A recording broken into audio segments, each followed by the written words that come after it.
Merci Monsieur l'ambassadeur, merci Monsieur le vice-recteur. Nous allons ouvrir maintenant les débats avec la première conférence, table ronde. Je vais demander à ces participants de bien vouloir me rejoindre à cette tribune, on va dire. Et on va distribuer les micros et commencer ensemble les débats. Donc je vais demander à Virginie Bernois, elle ne viendra pas car elle est à Paris, mais par les moyens modernes, elle sera avec nous quand même. Jürgen Van Gette, Yves Madre et Justine Lipuma de bien vouloir me rejoindre.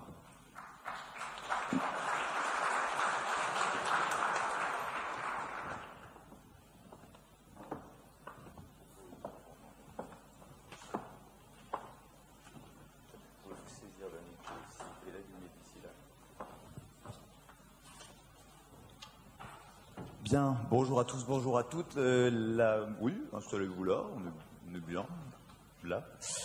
La chaîne alimentaire mondiale de la fourche à la fourchette ou de la terre à la table, comme j'ai découvert qu'on pouvait aussi le formuler, représente en gros un tiers des émissions de gaz à effet de serre. Et donc, on comprend bien que l'agriculture et l'alimentation et les principaux défis auxquels nous faisons face ont été rappelés par Monsieur le vice-recteur et Monsieur l'ambassadeur, constituent à la fois une façon de réduire ces gaz à effet de serre et toutes les conséquences qui ont été évoquées du modèle agricole dominant. Une façon de, l'agriculture, l'alimentation est aussi confrontée à un défi d'adaptation. Alors, dans quelle mesure l'agritech peut-elle contribuer à cette transition de nos modèles alimentaires? Quel ressort d'innovation représente-t-elle? Les approches françaises et belges et européenne convergent-elles? Nous allons donc en discuter avec Virginie Bernois, qui est conseillère agriculture, alimentation et forêt au sein du secrétariat général pour l'investissement auprès du Premier ministre français, avec Jürgen Van Gette, qui est directeur scientifique de l'ingénierie agricole au sein de ILVO, alors je vais le dire en anglais, qui est Flanders Research Institute for Agriculture, Fisheries and Food, Yves Madre, qui est président du think tank Farm Europe, et Justine Lipuma, vous êtes cofondatrice et directrice générale de Mycophyto et également vice-présidente de la ferme digitale. On s'en dira un mot tout à l'heure. Et puisqu'on en est aux présentations, un mot pour vous dire d'où je parle. Moi, je suis du côté de la société civile organisée. Je suis chef de projet pour une association et je m'occupe de la reconstitution du sol sur une friche urbaine en plein cœur de Roubaix, qui est une ville de 100 000 habitants de l'autre côté de la frontière, pas très loin d'ici. Pour commencer nos échanges, on va zoomer un peu sur la French Tech, sur la French Agritech avec Virginie Bernois et avec cette question: en quoi le mariage du savoir-faire agroalimentaire français avec la puissance de la tech peut-il contribuer à la transition? Quelles sont les approches et les ambitions de la France en matière d'agritech? Je vous salue, je vous vois là sur mon petit écran et je vous donne la parole. Bonjour. Bonjour, je ne sais pas si vous m'entendez correctement. On vous entend très bien. Super. Alors, je suis vraiment désolée de ne pas être parmi vous aujourd'hui et je suis quand même ravie de cette invitation. Merci beaucoup. Alors, c'était une vaste question que vous venez de me poser. Peut-être en introduction, en effet, rappeler, et comme ça l'a très bien été dit en introduction, dans les discours d'introduction, et notamment par Monsieur l'ambassadeur, Monsieur Sénémo, que le secteur de l'agtech en France est particulièrement soutenu au niveau politique et au niveau aussi des plans d'investissement. Moi, je fais partie, en effet, du secrétariat général pour l'investissement, donc qui porte le programme d'investissement qui s'appelle France 2030 et qui a pour ambition d'investir, d'accompagner l'innovation en investissant dans des projets, voilà, pour accompagner finalement la transition des secteurs de l'économie. Donc moi, je vais vous parler aujourd'hui principalement de ce que fait France 2030 dans le secteur de l'agtech, puisque c'est bien de ça dont on parle. Aujourd'hui, pas mal de choses qui sont faites, puisque dans le secteur de l'agtech au niveau de France 2030, on a finalement différentes typologies d'actions. Donc pour rappeler, France 2030 investit donc dans l'innovation. Donc il y a bien cette notion importante qui est l'effet transformant. On est là, France 2030 investit finalement pour essayer de dérisquer, d'accompagner les acteurs dans l'émergence de solutions, on va dire en rupture, pour accompagner, accélérer cette transition, nécessaire transition qui a été évoquée également en introduction. Pour vous donner quelques chiffres, France 2030 sur le programme agricole et alimentaire, c'est plus de 2,3 milliards d'euros qui sont investis dans cette innovation.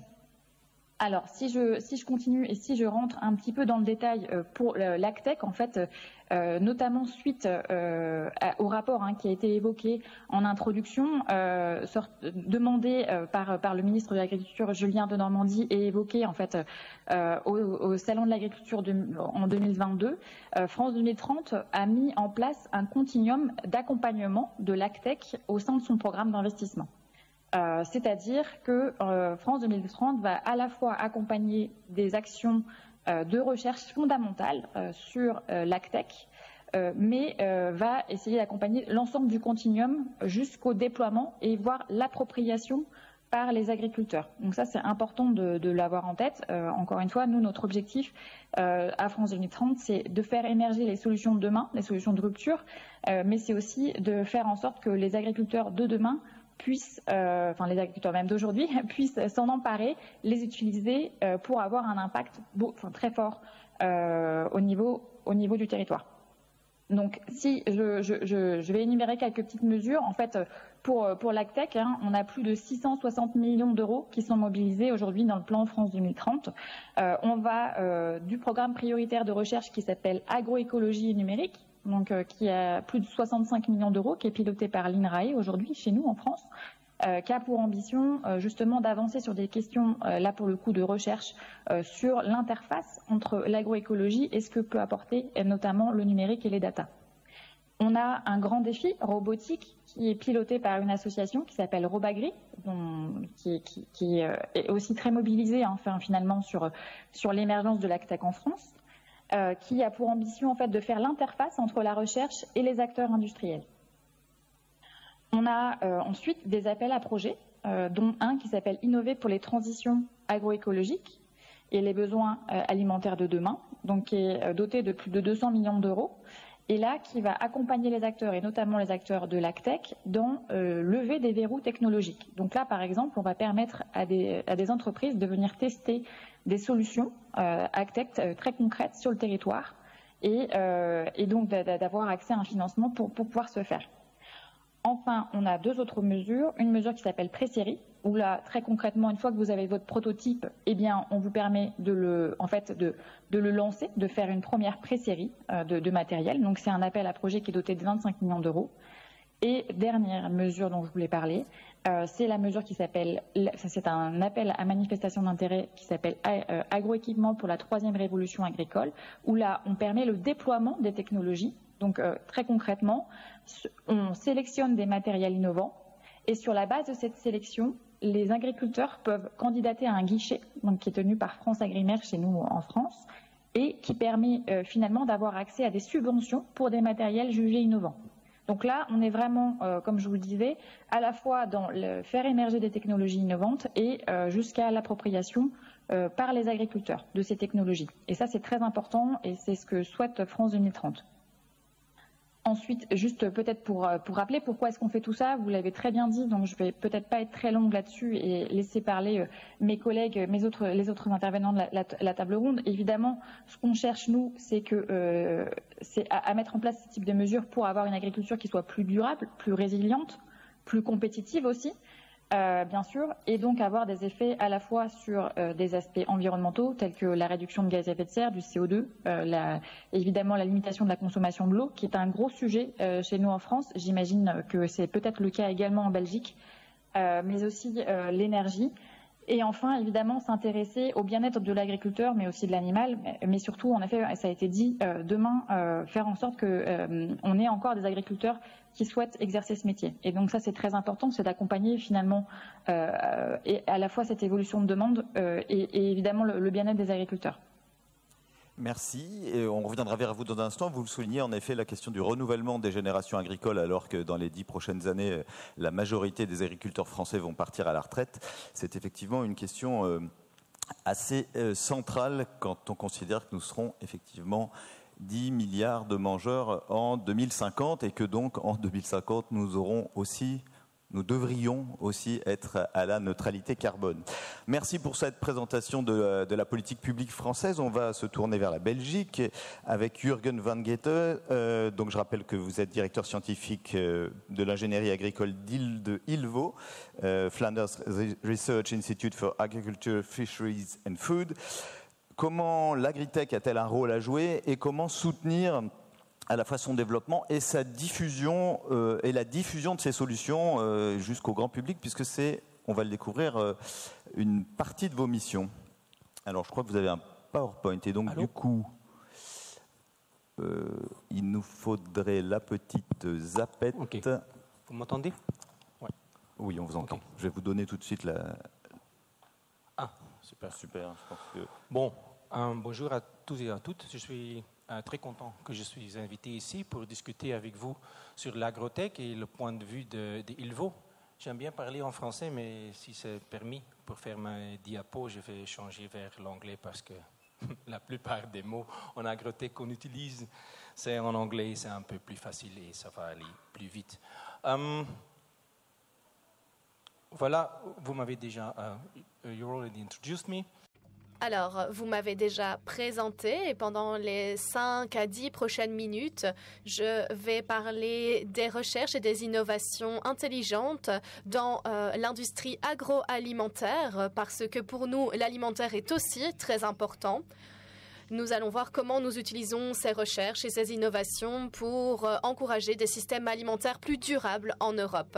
Donc, on m'a déjà présenté, mais pour ce qui est d'ILVO, c'est la vallée agroalimentaire. On est très proche de la magnifique ville de Gand. Nous avons 4 unités principales qui travaillent sur les sciences des plantes, les sciences animales, les sciences sociales et les technologies et les sciences alimentaires. Et moi, je travaille sur tout ce qui est agroalimentaire.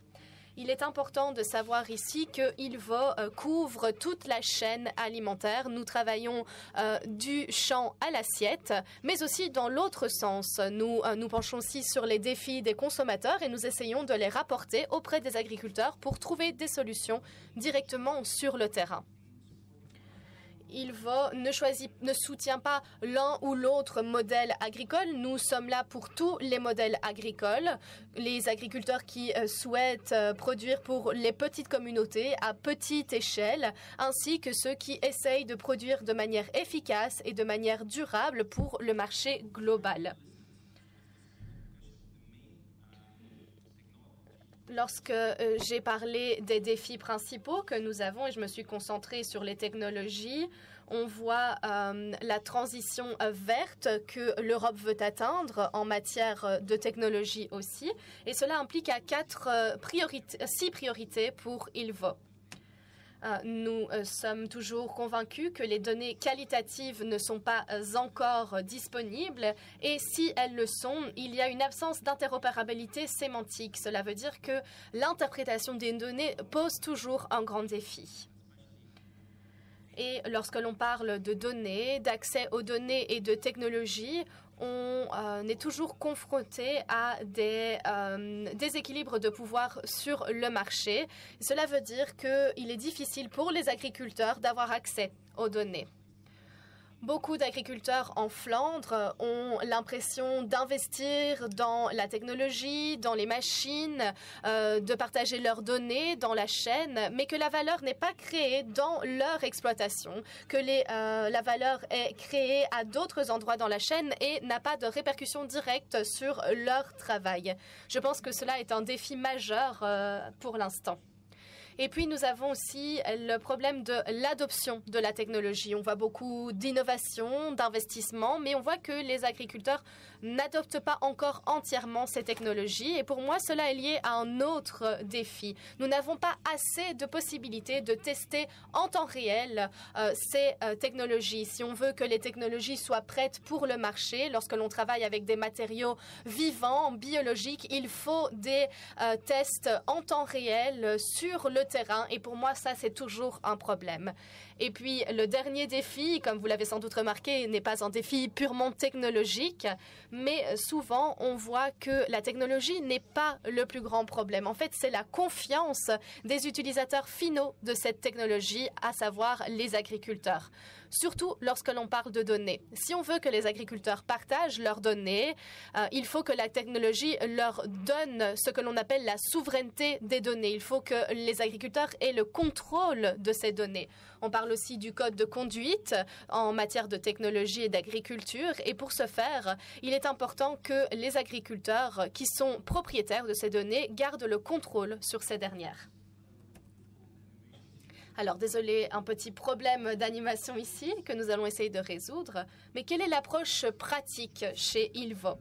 On commence avec un centre interdisciplinaire, de compétences interdisciplinaires, notamment sur la robotique et l'intelligence artificielle.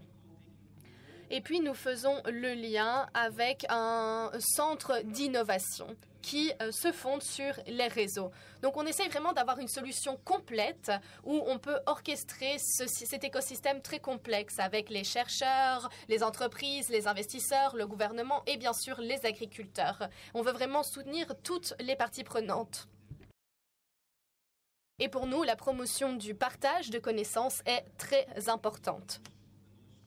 Ici, nous essayons de promouvoir le transfert de compétences pour renforcer l'écosystème. Parfois, la technologie est bel et bien le problème parce que je vois que la diapositive n'est pas animée comme elle était censée l'être.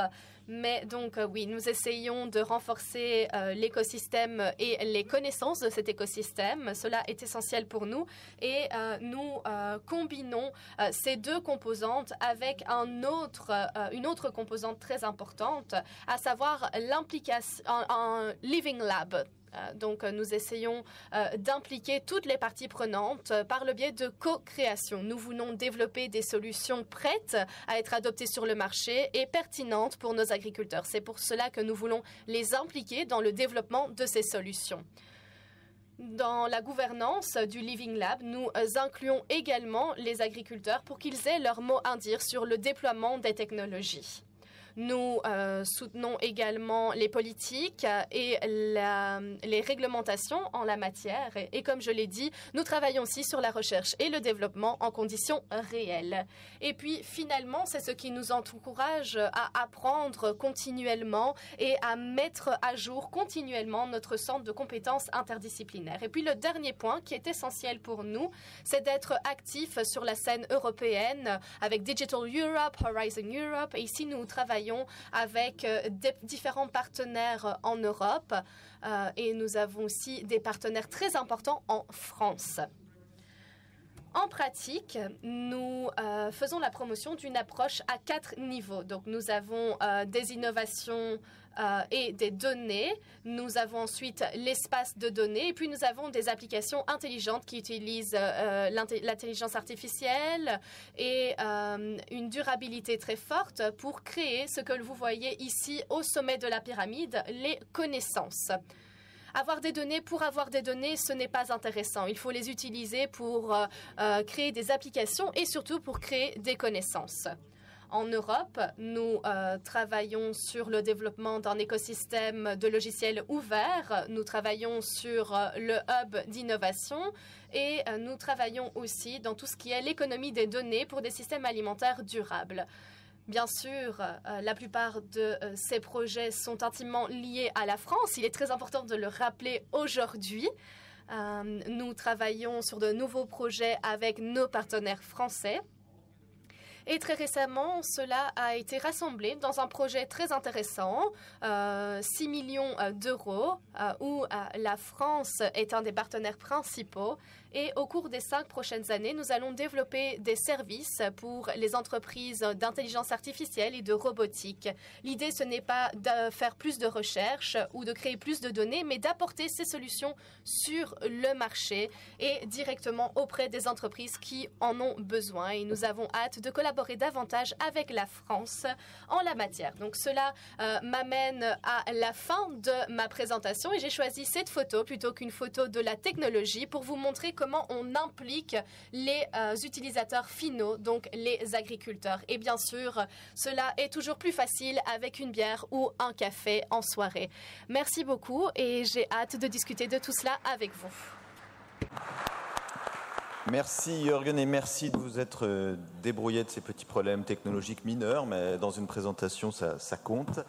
On se tourne maintenant vers Yves Madre, vous êtes président du think tank Farm Europe et on se tourne vers vous avec deux questions. En quoi l'agritech est-elle selon vous un point de passage obligé, et le propos qui vient d'avoir lieu est intéressant à cet égard, un point de passage obligé si on veut réussir la transformation, la transition de nos modèles alimentaires dont on a largement parlé en introduction et qui conduit nos débats. Deuxième question, dans quelle mesure cette vision est partagée en Europe, ou est-ce que c'est spécifiquement des points de convergence franco-belges qu'on découvre ce matin? Voilà les deux questions, commençons peut-être par nous dire d'où vous parlez en tant que président de Farm Europe.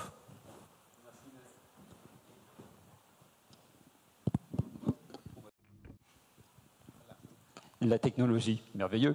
Merci de m'avoir invité aujourd'hui. Farm Europe, en deux mots. Farm Europe, un think tank que je qualifierais d'un think tank avec une attention toute particulière au côté opérationnel.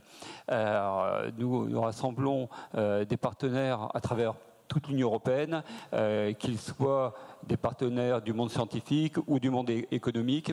Et cette diversité nous amène non seulement à être en capacité d'être dans les études, d'être dans la réflexion, mais aussi d'accompagner les évolutions politiques au niveau européen, les évolutions réglementaires, et quand il faut prendre le stylo pour justement être dans la rédaction en amont qu'elles arrivent sur la table des négociations ou pendant qu'elles sont sur la table des négociations. Donc nous assumons complètement le fait de ne pas être un think tank qui décrit un monde tel qu'on pourrait le rêver en 2050 ou 60, mais d'être attaché à la réalisation de l'évolution, de la transition dont on a beaucoup parlé ce matin, pas à pas, pour arriver au point d'objectif de façon pragmatique et réaliste. Alors pourquoi effectivement le sujet de l'agritech et de l'agriculture de précision, de l'agriculture digitale nous paraît particulièrement important et nous y attachons un travail, on a développé un travail depuis des années sur cela, parce que déjà au niveau européen, tout bonnement, il y a deux lignes de temps qui sont conduites en parallèle avec pas beaucoup d'interconnexion entre les deux. Alors n'ayez pas peur de tout ce que vous voyez ici sur la diapo. En haut, vous avez la ligne de temps très classique connue par le secteur de l'agriculture européen, qui est la politique agricole commune.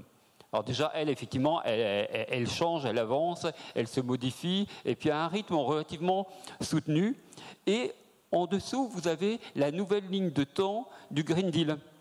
Green Deal 2019, je vous rappelle que la PAC qu'on vient de mettre en place dans l'Union européenne au 1er janvier, elle est née avant le Green Deal. Les propositions, c'est 2018, et malgré toutes les litotes qu'on peut avoir et les effets verbaux, les deux ne sont pas très connectés. Soyons clairs. Et donc ce Green Deal est apparu avec des ambitions très claires et un objectif qui me semble largement partagé et pour Farm Europe, que nous partageons pleinement, qui est l'objectif d'un secteur européen de l'agriculture qui atteint sa neutralité carbone en 2035. L'objectif, il est là. Maintenant, le tout, c'est comment on y arrive. Alors, comment on y arrive? Là, il y a la Farm to Fork qui, elle-même, en stratégie, se décompose en plein d'initiatives réglementaires et la restauration biodiversité, restauration de la nature, qui est en pleine discussion cette semaine. Et précisément, le tout, c'est comment. Alors, la Commission européenne, si on veut synthétiser les quelques 40 initiatives réglementaires et non réglementaires qu'elle a mis au titre et qu'elle va continuer à mettre au titre de la Farm to Fork. On met 5 chiffres qui la résument. C'est un objectif à 2030 de moins 50% de pesticides chimiques et de risques, moins 20% côté engrais, 10% de terres retirées de la production agricole, restauration de la nature, et 25% d'objectifs de surface pour des productions agricoles biologiques. Et puis la plantation de 3 milliards d'arbres. Bien. Et c'est là où il nous semble que les débats qu'on va avoir aujourd'hui et tout le travail qui est fait est extrêmement important. Si on s'en tient simplement aux objectifs en disant maintenant débrouillez-vous, tout élément constant par ailleurs, que ce soit la Commission européenne par son service de recherche, les universités françaises, allemandes, néerlandaises, et j'en passe, arrivent à un même constat. Et un constat chiffré avant la guerre en Ukraine, avant le retour de l'inflation dans l'Union européenne. C'est 10% de plus pour le panier du consommateur. Moins 15% de production avec des variations suivant le secteur, de production agricole européenne et plus d'importations. Côté impact climatique pour le monde, l'épaisseur du trait, on ne voit pas d'impact positif sur le monde. Alors on fait plus blanc chez soi, mais l'effet de ramener de la production à se développer hors des frontières européennes et d'importer plus en plus annule l'élément positif. Est-ce que c'est juste ce constat n'est qu'un constat? Est-ce qu'il est satisfaisant? Non. Bien évidemment, il n'est pas satisfaisant parce que de toute façon, cette transition, on doit la faire. Alors maintenant, on la fait soit par de la décroissance, avec un coût, et puis on oublie notre responsabilité de sécurité alimentaire mondiale et de souveraineté alimentaire européenne, qui est quand même des thèmes qui sont chers, ou bien on essaye de trouver un nouveau consensus et de nouvelles voies. Et ce besoin de consensus, il est extrêmement important. Je prendrai simplement l'image du Parlement européen. 2021, quand on parlait du Green Deal pour le secteur agricole, la majorité au Parlement européen était très claire pour appuyer et dire on y va. 2022, on est dans le concret des discussions, des négociations, c'est extrêmement fluctuant. Il n'y a plus de majorité. Et suivant les sujets, eh bien, ça va être des votes contre ou des votes pour, mais ça passe à l'épaisseur du trait. Et cette semaine, on est potentiellement avec un rejet en commission agricole sur la proposition restauration de la nature. On n'est pas dans un monde politique apaisé qui permette de drainer un secteur économique et de drainer l'ensemble des citoyens européens sur une ligne. Et donc, il faut la retrouver. Alors, la question, elle est toute bête, quelque part. Je vais passer cela parce que sinon, on va me faire des gros yeux parce que le temps va passer, n'est-ce pas? Tout à fait. Et donc, c'est un petit peu long, mais je passe parce qu'il y a beaucoup de choses à dire, mais on le fera à un autre moment. Le point qui nous semble incontournable, c'est bien évidemment de réconcilier l'économie avec la transition environnementale. Les deux sont impératifs. On ne fera pas l'un sans l'autre, et l'autre sans le premier, ça ne marche pas non plus. Et là, comment on le fait? On le fait avec notamment, bien évidemment, ce dont vous allez discuter aujourd'hui, ce sur quoi vous travaillez, madame, monsieur, mais sans attendre les développements à venir, déjà avec ce que vous avez, ce qui est prêt, ce qui peut être appliqué sur le terrain. Et ça veut dire effectivement, comme la première intervenante le mentionnait, ça veut dire de l'investissement en matériel, effectivement, de l'investissement en formation, de l'investissement en humain, mais en tout état de cause, on est face à un besoin, il nous semble, d'un vrai plan d'investissement européen, pas que national. C'est bien sans doute que certains pays avancent, effectivement, mais beaucoup plus large, de soutien à tout ce qui est transition digitale, agriculture de précision dans les fermes. Bien évidemment, soutien à la recherche, soutien au développement, mais ne pas attendre que ce soit prêt. Déjà, mettre en place ce qui existe. Et effectivement, nous avons répertorié, on a essayé d'analyser ce qui existait. Et suivant les secteurs, la mise en place de ce qui existe avec toutes les limitations, eh bien, ça fait déjà des sauts de 10 à 70% d'économie d'intrants, suivant les pays et les secteurs. Pourquoi on s'en prive? Mais maintenant, comment on fait? Eh bien, merci pour la transition. Voilà, c'est la petite télécommande qu'il faut passer à Justine Lipuma, donc cofondatrice et directrice générale de Mycophyto et vice-présidente de la ferme digitale, on va en parler. Effectivement, Agritech, le mot peut évoquer les drones, les robots, l'agriculture de précision. Agritech, ça peut aussi s'appuyer sur une reconnexion au vivant. C'est en tout cas ce que vous déployez au sein de Mycophyto. Est-ce que vous pouvez nous en dire plus sur votre acception du mot Agritech et sur les ambitions, les espoirs que vous portez au regard de la question que Yves posait à l'instant? Maintenant, comment on fait? Oui. Alors, bonjour à tous. Merci beaucoup de m'avoir permis aujourd'hui d'être parmi vous. Je suis très heureuse de pouvoir apporter quelques petits éléments sur ce sujet-là. Effectivement, nous, à la fois chez Mycophyto, mais aussi à la ferme digitale, on porte le fait que l'agritech, elle est plurielle.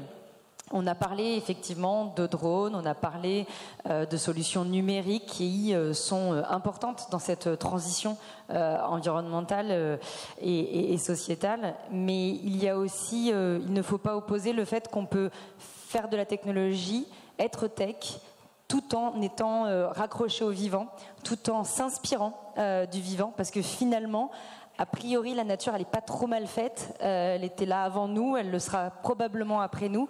Et il y a vraiment des enseignements à tirer de tout ça.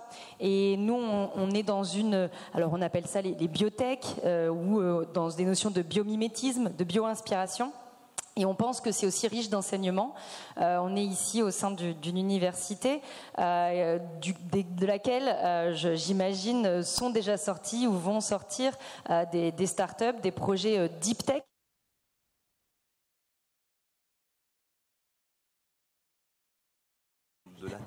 Voilà, d'accord. Non, mais sinon,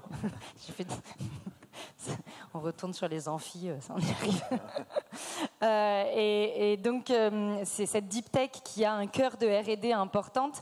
Eh bien, elle peut aussi, du coup, s'inspirer de ces travaux de recherche là. Et c'est ce qu'on a fait au sein de Mycophyto notamment, parce que moi, je suis issue du monde de la recherche. Je suis microbiologiste de formation initiale. Et donc, on a donc nous cette inspiration de la nature. Je vais vous montrer rapidement ce concept biologique sur lequel on s'appuie et sur lequel on s'inspire au quotidien. Mycophyto suit une trajectoire de croissance assez importante parce que on l'a vu, le besoin de solutions, il est vraiment aujourd'hui crucial et il faut qu'on arrive à investir, vous l'avez dit et je le partage effectivement. On sait tout ce qui est fait au niveau français, il y en a. On a beaucoup de chance d'avoir tous ces éléments-là qui existent, mais au niveau européen, il faut qu'on arrive à maintenir ce positionnement de leader dans ces transformations du monde agricole et nos entreprises, nos solutions, dès qu'elles ont démontré une efficacité concrète sur le terrain, doivent rapidement être déployées, accessibles à un plus grand nombre possible pour que nos agriculteurs partout en Europe puissent utiliser ces solutions. Alors nous, on s'inspire de la nature au travers d'associations entre des plantes et des champignons microscopiques. Je suis microbiologiste, alors chacun ses défauts. Moi, ce qui me passionne, c'est l'invisible et notamment comment cet invisible peut avoir des conséquences qui sont extrêmement visibles. Donc nous, on travaille sur comment optimiser des associations qui ont 450 millions d'années. Donc oui, on fait de l'innovation avec quelque chose qui a 450 millions d'années, qui a permis aux plantes de coloniser la Terre. Et ces champignons, vous le voyez, ils sont ici en rose. Ils déploient un réseau tout autour de la plante et ils vont permettre à cette plante d'avoir une surface d'échange entre la plante et le sol qui est 1000 fois supérieure. Ce qui va lui permettre tout simplement de s'alimenter d'une manière beaucoup plus efficace, d'avoir aussi une meilleure tolérance face à des stress, qu'ils soient d'origine biologique, des bioagresseurs, mais aussi des stress abiotiques. On parlait de changement climatique, c'est effectivement un enjeu très important. Alors cette association symbiotique, elle est travaillée au niveau de la recherche depuis une quarantaine d'années. Aujourd'hui, on comprend de mieux en mieux comment se fait cette association. Mais finalement, si on regarde ce qui est disponible pour les agriculteurs, ben finalement, on utilise très peu de ce qui a été décrit, démontré au travers de la recherche, puisqu'on n'a que des produits qui utilisent majoritairement une seule espèce de ces champignons mycorhiziens, sur un potentiel de 300 espèces qui probablement existent dans ce sol, où je vous le rappelle, on a un quart de la biodiversité terrestre qui est présent sous nos pieds Et du coup, ce qui est intéressant, et là où nous on s'est posé la question, et là où réside notre innovation en réalité, c'est de se dire comment maximiser et comment identifier quelles sont les meilleures associations plantes, champignons, puisque en fonction d'un contexte, un type de sol, un climat, une plante, eh bien, vont être adaptées différentes espèces et c'est pas toujours les mêmes. Donc, une solution générique d'une seule espèce pour tous les contextes, ça ne peut pas marcher puisque d'un point de vue juste biologique, c'est insensé, ce n'est pas ce qu'on retrouve. Donc on a intégré malgré tout aussi des technologies basées sur l'utilisation de données, de méga séquençage au niveau des sols pour comprendre ces contextes.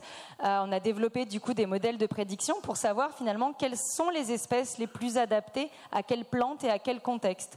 On a du coup également mis en place une biobanque parce que ces champignons, c'est pas le tout de les avoir identifiés, il faut aussi les avoir tout simplement.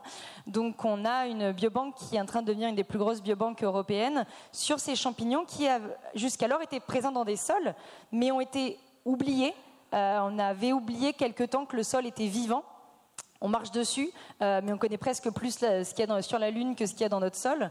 Et donc nous, l'idée, c'est vraiment de venir booster ce sol, de le régénérer pour lui permettre de donner tous ces éléments aux plantes. Donc avec cette biobanque, on est capable comme ça d'intervenir sur différentes filières, dans différents contextes, pour arriver à développer des produits qui sont composés de 5 à 20 espèces différentes adaptées.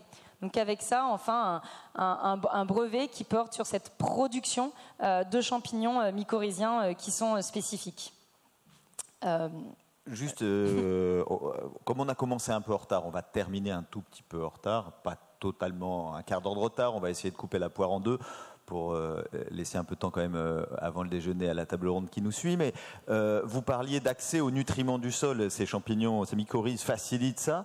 Facilitent aussi l'accès à l'eau. Le stress hydrique, c'est une réalité qui va devenir hyper importante. Et là, pour le coup, en termes d'agriculture de précision reconnectée au vivant, il y a une ressource importante.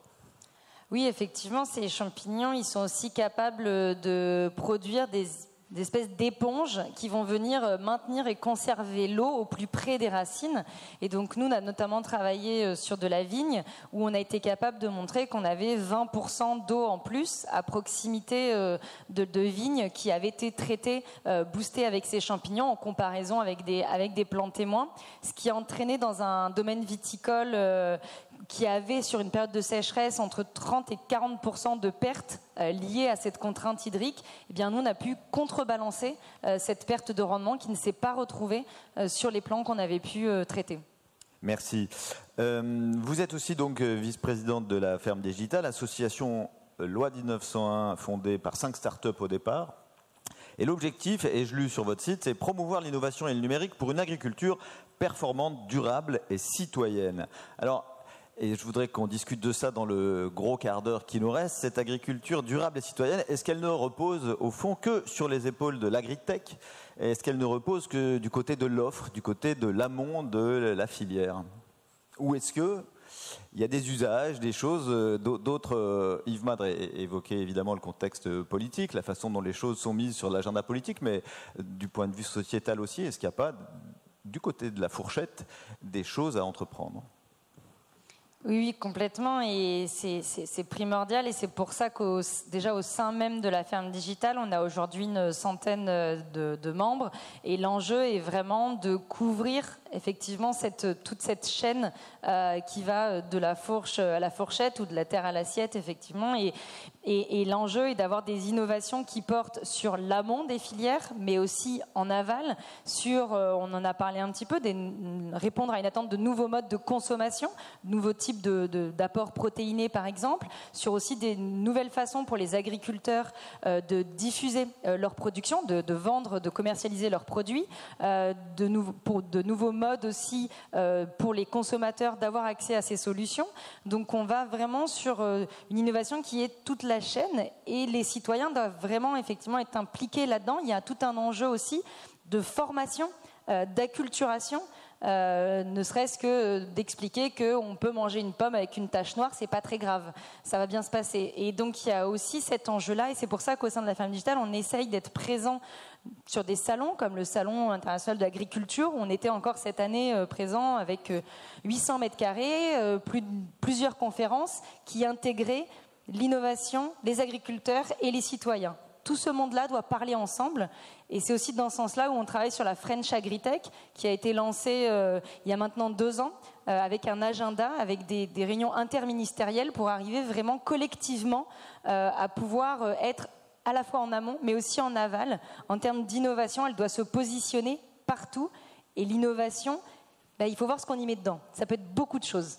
C'est pas forcément de la tech, ça peut être plein de choses différentes. Ça peut être de l'innovation sociale. Même question pour vous, Jürgen. Vous avez détaillé ce que peut, et Yves Mad l'a fait aussi, ce que peut et ce que doit faire l'agritech. Mais la question là, c'est qu'est-ce que ne peut pas faire la technologie? I don't know if the question is what can... Je ne sais pas si la question c'est qu'est-ce que la technologie ne sait pas faire, mais je dirais plutôt dans quelle mesure est-ce que nous n'utilisons pas les technologies et comment pallier cette lacune.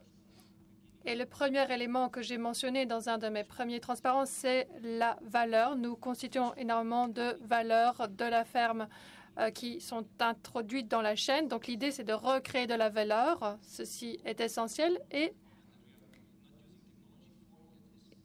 un élément sur lequel nous pouvons améliorer l'utilisation de la technologie, c'est que la technologie a créé une certaine distance entre l'agriculture et le consommateur. On voit de grands tracteurs, des machines imposantes qui parcourent les champs, et donc il y a un fossé entre le consommateur et les agriculteurs. Ils ne se comprennent plus. Et je pense que la technologie a également un rôle à jouer ici. Il y a le concept de la transparence en tant que valeur, et les agriculteurs, les consommateurs pourraient utiliser la technologie pour échanger des informations. Un agriculteur peut utiliser la technologie pour expliquer qu'une pomme avec une tache noire peut être mangée et consommée. Et on peut utiliser la technologie pour démontrer que la pomme est produite de manière plus durable, avec moins de pesticides. Et donc la technologie peut être utilisée pour répercuter ces informations et les transmettre aux consommateurs. Et les consommateurs peuvent également renvoyer un feedback grâce à la technologie. Et jusqu'à présent, les grandes technologies ont créé un fossé, mais maintenant, aujourd'hui, nous pourrions utiliser la technologie pour échanger les informations, créer de la transparence. Et les agriculteurs ont un avenir ici. On constate quelques réticences à se montrer ouverts, mais en Flandre, des agriculteurs pourraient expliquer, et grâce à la technologie, je réduis les émissions, je produis de manière durable, et donc je pense qu'il y a une énorme opportunité à saisir ici grâce à la technologie. Yves Madre, peut-être. De la pomme, peut-être qu'on pourrait parler aussi, qui peut quand même être mangée même si elle a des taches, peut-être qu'on pourrait parler de la part de protéines animales dans l'assiette du consommateur régulier. Là aussi, il y a un changement qui doit avoir lieu. Comment vous l'envisagez ? Effectivement, je reprendrai les termes qui ont été mentionnés. La technologie, ou je dirais les technologies, parce qu'effectivement, l'agriculture est très variée et les réponses technologiques qu'on peut y apporter le sont aussi.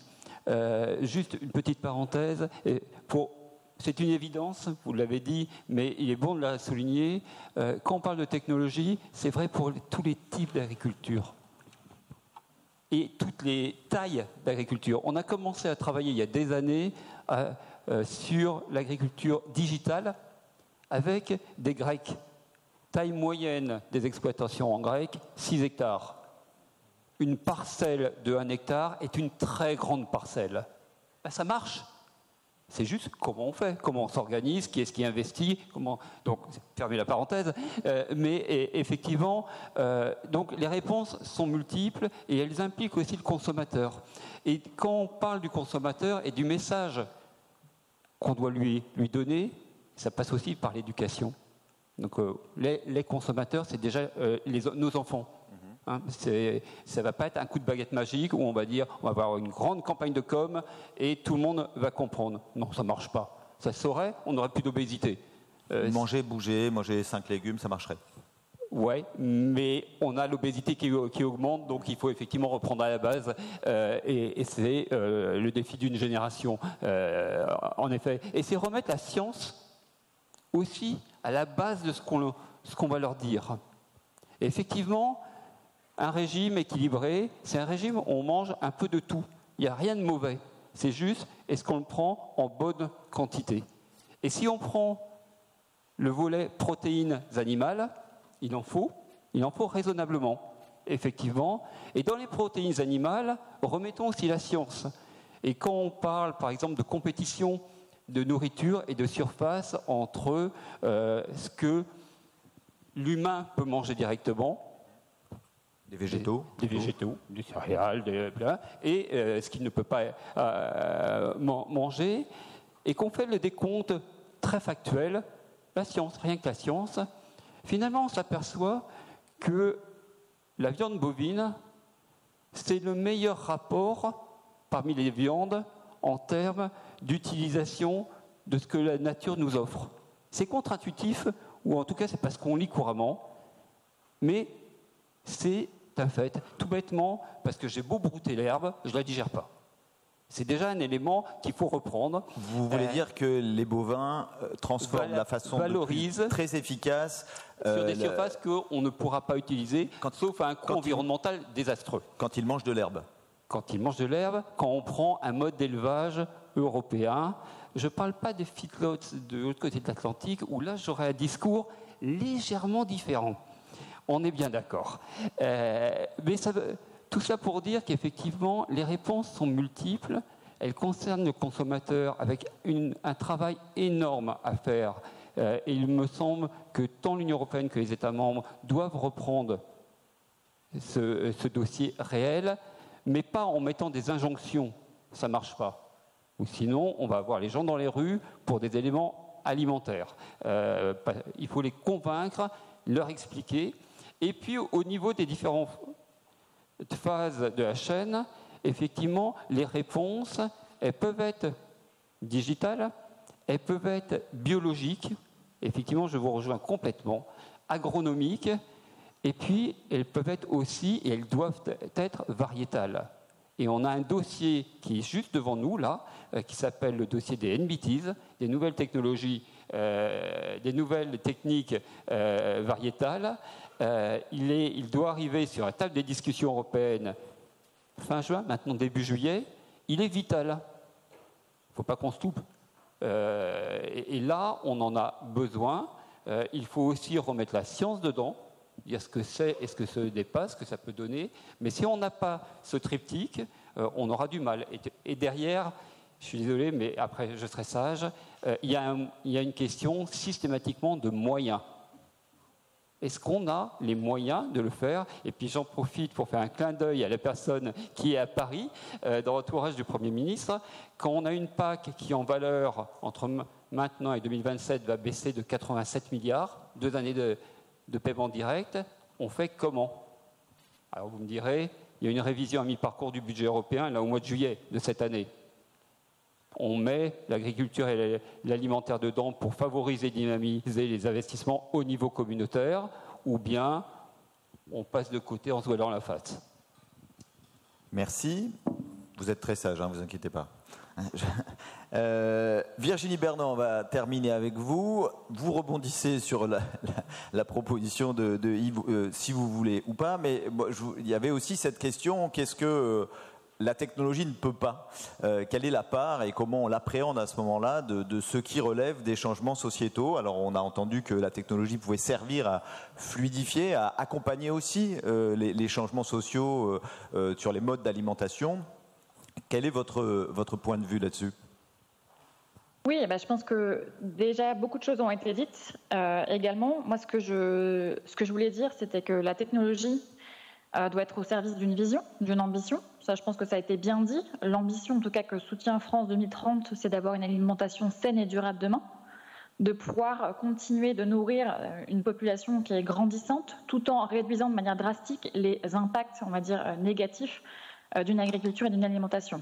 Donc, je rejoins également ce qui a été dit, c'est-à-dire qu'on pourra être le plus durable possible d'un point de vue agriculture si on ne change pas et si on ne permet pas non plus une transition de notre alimentation.